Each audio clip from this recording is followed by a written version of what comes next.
बोलो सतगुरुदेव की जय हो। ऐसे और वीडियोस देखने के लिए सब्सक्राइब बटन दबाएं। सत साहिब, यदि आपने श्लोक टीवी 24 चैनल को सब्सक्राइब नहीं किया, चैनल को सब्सक्राइब करें और बेल आइकन के बटन को भी दबाएं ताकि हर वीडियो मिले आपको सबसे पहले। भर्तृ भूप ने, भर्तृ एक राजा था, उसकी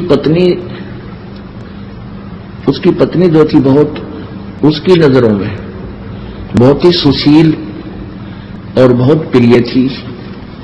वो अपनी पत्नी को प्राणों से भी प्रिय मानता था और उसको बहुत ही वफादार मानता था। अब परमात्मा कहते हैं, सो छल छिद्र मैं करूं अपने धन के काज। पता नहीं किस कारण से परमात्मा कैसी चोट लगाता है अपनी प्यारी आत्माओं को इस काल के जाल से उकासने के लिए, बाहर निकालने के लिए। अब पिछले पुण्य संस्कारों से प्राणी राज्य पद प्राप्त करता है और राज्य पद उसको प्राप्त है तो उसको जहां सांसारिक सुविधा सबसे टॉप मोस्ट होती है, सबसे उत्तम होती है। अब जैसे हम नीचे सतर के व्यक्ति होते हैं जो हैंड टू माउथ होते हैं, उनको यदि थोड़ी सी सुविधा हो जाए वो भी धरती आकाश एक कर देंगे। इस काल की कुबद हमारे अंदर सब में भरी हुई है। अब परमात्मा कैसे कृपा करते हैं अपनी प्यारी आत्माओं को काल के जाल से निकालने के लिए। अब राजा बन गया, पिछला पुण्यकर्मी प्राणी था, राज्य प्राप्त हुआ। राजा बनते ही अपने कर्मों को बिगाड़ने में जुट जाता है, लग जाता है। राजा शिकार खेलने जाता है और वहां उसकी हॉबी है ये निशाना साध कर तीर मारा करते, पहले गोली या बंदूक ना थी और न जचा के जैसे मर्गों की डार लाइने जाती थी हिरणों की, और उन्होंने दचा कर राजा बड़े शौक से एक तीर मार दिया, फिर दूसरा मार दिया, फिर तीसरा मार दिया। 3-4 मर्गों को मार के घर लाता और फिर बनवा के मांस उनका खाता। गधा अब बिना ज्ञान के को बद इतनी कर देता प्राणी, क्योंकि उसने कोई टोकनियां नहीं, सब सलूट मारे ये सुमेंड सारे, कोई नौकरी यानी आप पाप कर रहे हो कह तो वो मानना नहीं, उसने बल्कि सजा दे दे। अब जो ही दिनों शिकार खेलने गया भर्तृ जी, उसने एक मृग मार दिया और वहां उसकी पत्नी मृगणी खड़ी खड़ी रो रही है। उसने और वो कह रही हो कि मुझे भी मार दे पापी, आंखों से मोटी मोटी आंसू बह रही है। उधर से गोरखनाथ जी साधु आ जाते हैं और वो शिक्षा देते हैं कि बच्चा के मिल गया तने ये इनका जोड़ा नाश कर दिया। अब तुझे कोई मार दे, तेरी पत्नी रो रही हो, तुझे कैसा लगे बच्चा। अब राजा में अभिमान गणा उसे, वो शिक्षा सहन नहीं कर सका, कहने लगा घनी बात मत बनाओ बाबा जी, यदि तू ऐसा सिद्ध पुरुष है तो इसने जीवित कर दे, इस मृग ने मन मार रखा है, मैं तेरा चेला बन जाऊंगा। गोरखनाथ जी बोले, अरे चेला ना बनेगा तू। हकना जी पक्की बात होली, वचन का पक्का हूं मैं। गोरखनाथ जी ने अपनी सिद्धि से वो मृग जीवित कर दिया। अब भर्तृ के पाया तले की जमीन खिसक गई। अगवाई तो कमाल का महापुरुष है, घबरा गया, कदे और कुछ ना कर दे तेरे गिल्या। कहने लगा, महाराज जी आपका चेला में बन गया, मैंने दे दो उपदेश। महाराज उपदेश है, घर रहने का कोई ना, घर त्याग कर मेरे साथ रहना पड़ेगा। नो बोला जी ये थोड़े छोटे छोटे बच्चे हैं और कुछ दिन राज और कर लूं, फिर मैं आपका चेला पक्का बन जाऊंगा। गोरखनाथ बोले, बस रहे, बस भाई तो क्या था, मैं जुबान का पक्का। ना जी जुबान का पक्का हूं मैं। अच्छा भाई ठीक, सजा फिर बन जाइए।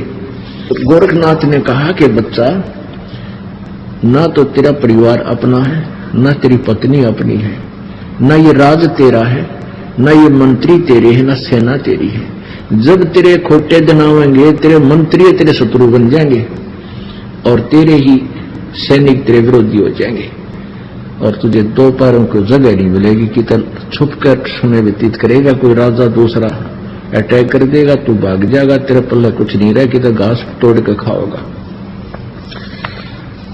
और भाई ये परिवार तेरा नहीं है, ये तेरा भूल लायक है। ने बोला ना जी, ऐसे कैसे कह रहे हो, मेरी पत्नी तो मुझे बहुत चाहती है और वो तो मेरे लिए गेल मर जाएगी मेरे। परमात्मा बोल, गोरखनाथ बोले भाई ठीक से बेटा, हमने जो कहना था कह दिया तेरे थे। आप जब इच्छा हो, जब छकले इस राज पे और छकले इस संसार तो जब आ जाइए मेरे पास, अपना स्थान बता दिया कि मैं वहां रहता हूं। अब परमात्मा कैसे जड़ निकालते हैं। अब वो अपनी पत्नी को वफादार मान्या करता भर्तृहरि जी। अब एक दिन क्या हुआ, गोरखनाथ जी अन्य रूप धारण करके साधु का, वो पहचान नहीं सका उसको, राजा के पास गया कि राजा ये मेरे पास एक अमर फल है, इस अमर फल के ये गुण है कि जो इसको खा लेगा वो सदा युवा बना रहेगा, बहुत लंबी उम्र हो जाएगी उसकी, वो मरेगा नहीं शीघ्र से। और आप बहुत अच्छे नेक राजा हो, न्यायकारी हो, प्रजा के हितैषी हो, इसलिए मैं चाहता हूं कि आप इसको खा लो। अब राजा को वो फल देकर संत चला गया। अब राजा ने सोचा मैं क्या करूंगा, इस फल ने खाकर मैं अपनी पत्नी को खिलाऊंगा, वो बहुत ही अच्छी है और वो अच्छी लंबी उम्र की हो जाएगी। यानी वो अब उसको बहुत ही ज्यादा चाहता था, उसने वो फल अपनी पत्नी को दे दिया, उसके गुणों से परिचित करा दिया। वो कहने लगी रख दे, मैं फिर नहा धोकर खाऊंगी इसको। ठीक है। फिर कुछ दिन के बाद उसने पूछा कि तैने वो फल खा लिया? खा लिया। बहुत अच्छा किया। अब उसका क्या था, उसकी पत्नी का संबंध अवैध संबंध था उसी के एक नौकर के साथ। उस पत्नी ने सोचा कि मैं क्या करूंगी, खाकर इसको अपने मित्र को दे देती हूं, ये युवा बना रहेगा। उसने वो फल उसको दे दिया। उसका नौकर जाता था वैश्या के पास, उसने सोचा ये फल मैं उस वैश्या को दे दूं, वो उसको ज्यादा चाहता था। उसने वो फल उस गणका को दे दिया, उस फल के गुणों से परिचित भी करा दिया वैश्या को। तो गणका ने सोचा कि मैं इस फल न खा लूंगी, सारी उम्र कुकर्म करूंगी, राजा बड़ा अच्छा है, नेक है, न्यायकारी है, क्यों ना ये फल उस राजा को दे दूं। ये विचार करके, और उसने ये भी सोचा कि राजा इसके प्रतिफल में मुझे बहुत सा धन दे देगा। वो इस उद्देश्य को लेकर के, उसी फल को लेकर भर्तृहरि जी के पास पहुंच गई कि राजन, ये एक ऐसा फल है, इसको जो खा लेगा वो दीर्घायु हो जाता है और सदा युवा बना रहता है। तो उसने पूछा कि आपको ये फल कहां से मिला? राजा ने पूछा कि सच्ची बताना, नहीं तो तेरे टुकड़े टुकड़े कर दूंगा। अब उसका तो गुस्सा हो गया, उसके मन में आया कि वो फल तो नहीं है ये, पर उसका जच्चा ना थी कि वो तेरे वाला फल होगा। वो कहने लगी जी मुझे तो आपके नौकर ने, जो ये घोड़ों का इंतजार था, दरोगा बोलते थे उसको, कि उस दरोगा जी ने दिया है। वो दरोगा जी बुला लिया, कहने लगा भाई वो फल तू कहां से लाया? और राजा ने सतर्क कर दिया, ये सच्ची बता दिया, नहीं तो तेरे टुकड़े टुकड़े कर दूंगा, और सच्ची बता देगा तुझे माफ कर दूंगा। अब वो कहां पे गया, उसने कहा कि आपकी पत्नी ने मुझे दिया था। सारी कहानी बता दी उसने। तो फिर उसकी पत्नी से पूछा, वो तो नाटकी, पहले तो मना किया, फिर घुड़सवार सामने खड़ा कर दिया, फिर नीची गर्दन कर ली उस नालायक ने। अब उसके पैरों तले की धरती निकल गई उस भर्तृहरि की। पुण्यात्माओं, एक चोट सिधारिया जिन मिलन दाचा, उसके वो संत के सारे वचन आज सच्चे सिद्ध होते नजर आए। रत राग बोलियो। जिसको मैं एक सबसे प्रिय और वफादार मानता था, आज ये कितनी दुष्ट निकली। उसी दिन से राज त्याग दिया और गोरखनाथ जी के चरणों में जाकर गिर गया और रोआ ढूंढी तरिया, बुरी तरह टक्कर मार मार चरणों में रोए कि गुरुजी आप सच्ची कहा करते, मेरा दच्ची कोई ना थी। यह बात है। गोरखनाथ जी कहते तू जिसको अपना मान रहा है वो तेरा नहीं है। यहां कोई भी किसी के सामने सच्चा नहीं बोल रह सकता, कोई सच्ची बोलता है नहीं, ना बाप बेटे से बोल सकता। कुछ ऐसी परिस्थितियां आ जाती है, उसने कुछ बातों को छुपा कर ही रखना पड़ता है। और भाई ये झूठा लोक्स है, तू जिसको अपना मानता वो तेरा कभी नहीं हो सकता। तेरा तो भगवान है और उसको तू भूल रहा। तो भर्तृहरि जी का उस दिन ये सारी बातें सच्ची जचें थी जो जो संत कहे था। अब गोरखनाथ जी बोले भाई देख ले बेटा, यो जीव जब माने है जब इसका प्रैक्टिकल हो ले, वैसे कितनी बात बना लो कति नहीं जसती, कोई ना कोई अटकल लाए रखे ना, वो तो मेरा खास है।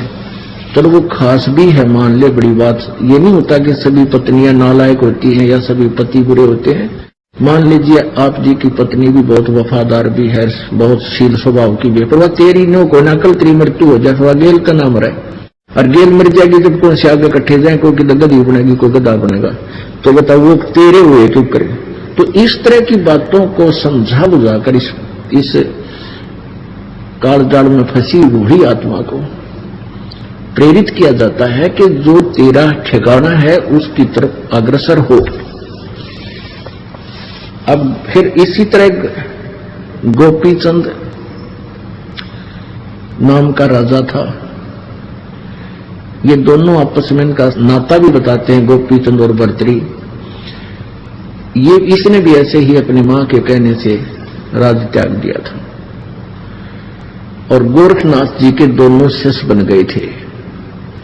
अब पुण्यात्माओं कहते हैं जो गुरु वचन पर डट गए कट गए फंद 84 के।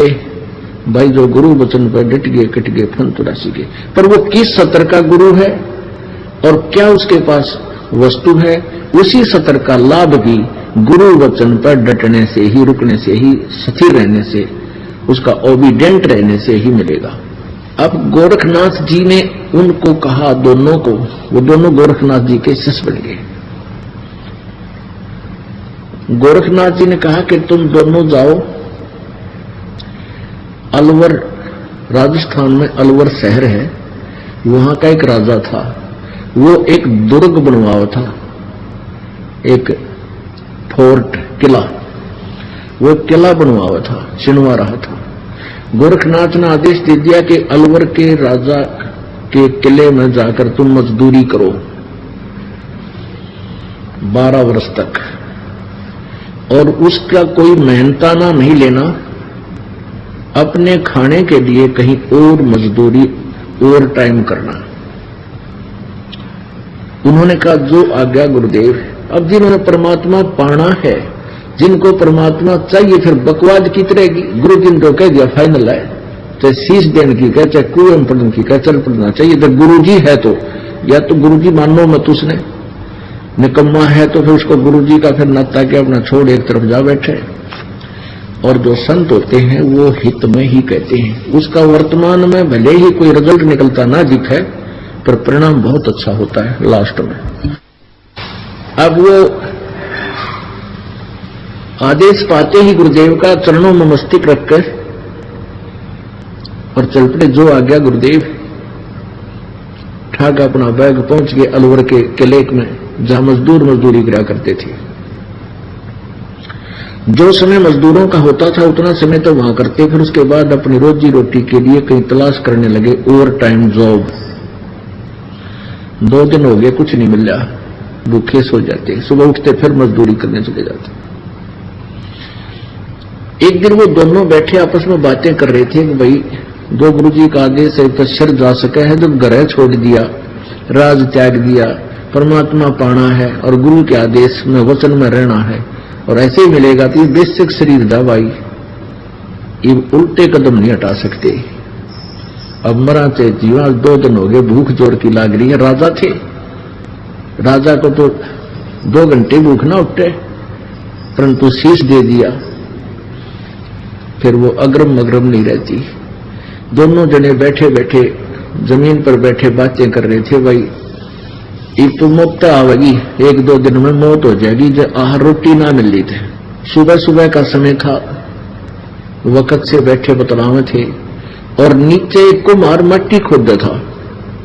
नीचे वो बना देता गुफा सी बढ़िया मिट्टी निकालने के लिए, और वो ऊपर बात करें थे, उसी का ऊपर बैठे गुफा के। कुम्हार ने सोचा ये तो भाई कोई अच्छी आत्मा है और साधु बन गए और न रोटी ना मिल ली। तो वो आया ऊपर, कहने लगा भक्तों तुम तो भगत दिखाई देते हो। अकना जी हम तो मजदूर हैं। अच्छा, आप लगता है आपने 2 दिन हो गए आहार नहीं किया। अखा जी 2 दिन हो गए आहार का कोई दाव लग, कहीं बैठा नहीं, सूत बात बनी नहीं। तो कुमार बोला कि भाई हमने रोटी ला रखी मेरी, तुम रोटी खा लो।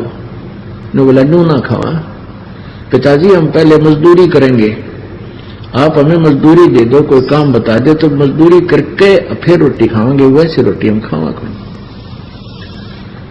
उन्होंने बहुत आग्रह किया, भाई मेरी 8 रोटी 10 रोटी आती है, यहाँ के अपने काम करता हूँ जहां पर, और बेटा आधी आधी खा लेंगे, तुम खा लो ना, ऐसे नहीं खाऊंगा, हमें मजदूरी बता।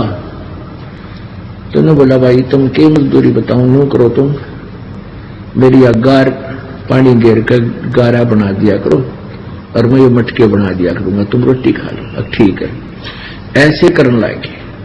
अब उधर से वो कहने लगा अपनी पत्नी से कि 2 सेवक और हैं, 2 की रोटी कुछ ज्यादा भेज दिया कर।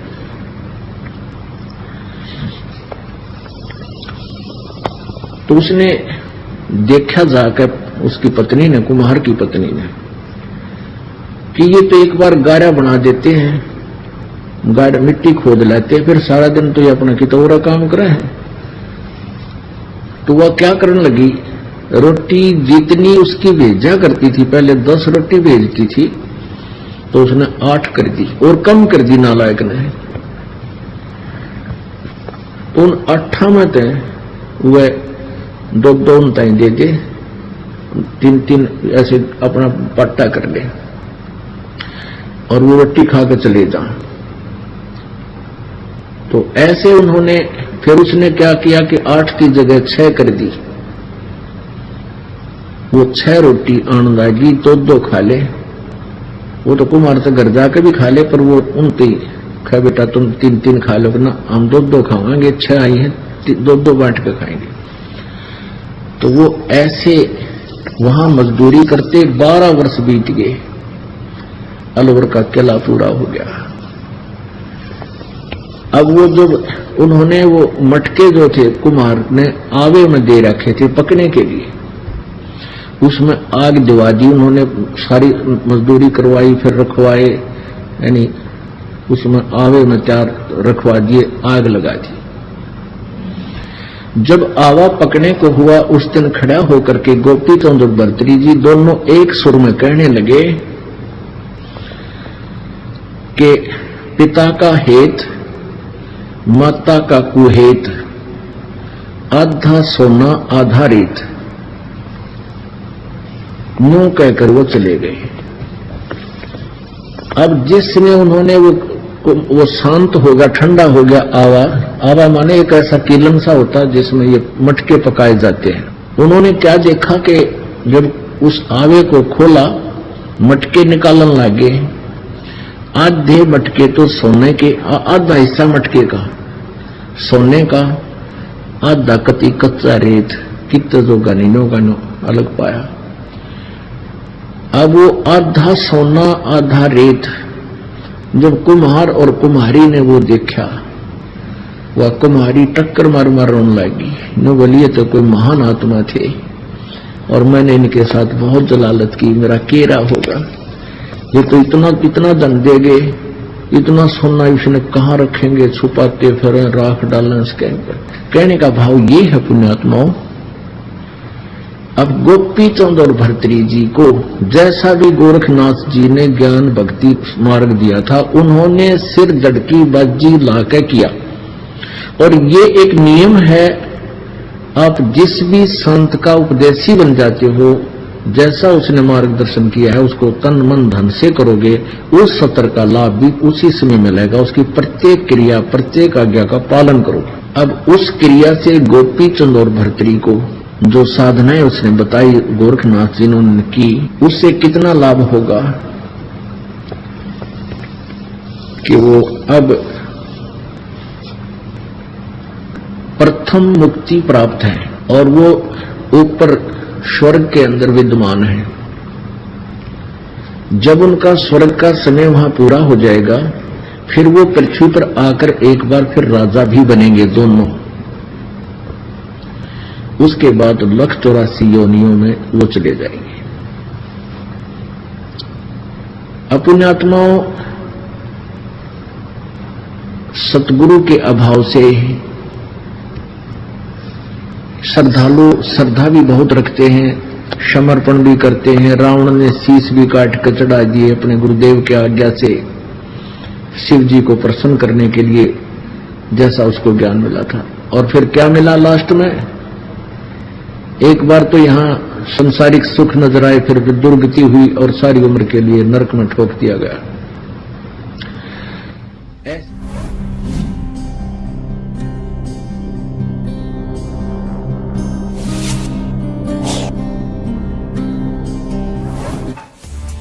इस वीडियो के बारे में अपनी राय नीचे कमेंट सेक्शन में हमें बताएं और अपने दोस्तों के साथ ये वीडियो शेयर करना ना भूलें।